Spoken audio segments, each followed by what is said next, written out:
Je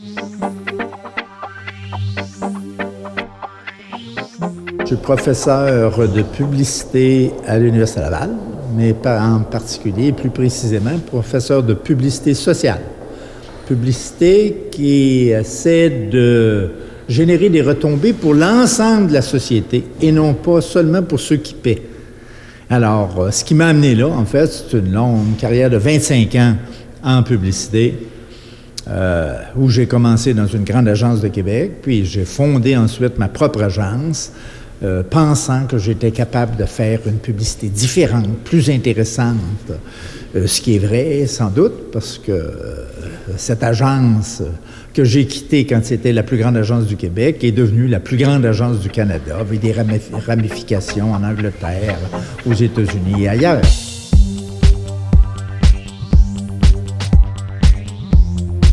La publicité, d'une certaine façon, c'est de la manipulation. C'est être capable de présenter une argumentation, entre guillemets, qui réussit vraiment à persuader les destinataires auxquels on parle. J'ai rien contre ça. Ce qui me fatigue, c'est quand les publicitaires eux-mêmes ont l'air inconscients des retombées négatives de leur travail.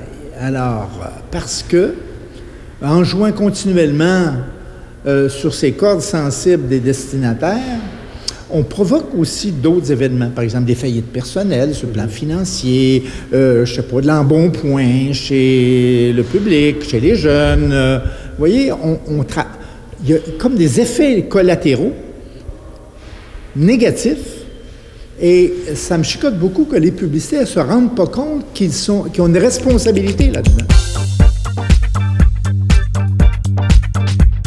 Les publicitaires se plaignent d'être méprisés, se plaignent de ne pas être considérés souvent comme des vrais professionnels.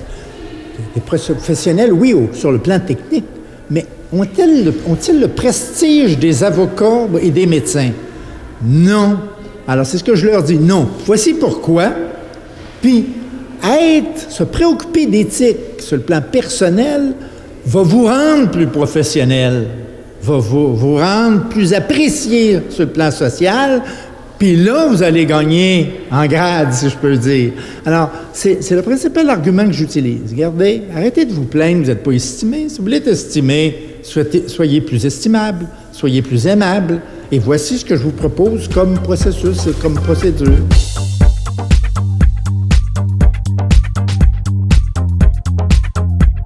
On ne peut pas toute sa vie être un dentiste qui ne fait qu'arracher les dents. On ne peut pas être toute sa vie n'être qu'un camionneur, n'être qu'un publicitaire, parce que nous sommes toujours une personne entière, un être humain entier. Puis un vrai être humain, ça ne fait pas rien que manipuler puis faire sa job techniquement dans le cas d'un publicitaire. Ça se pose la question morale. Oui, mais qu'est-ce qui va arriver sur le plan familial? Qu'est-ce qui va arriver sur le plan... On ne peut pas mettre ça de côté, sinon c'est un technicien, c'est une machine. Éventuellement, c'est les machines qui régleront le problème.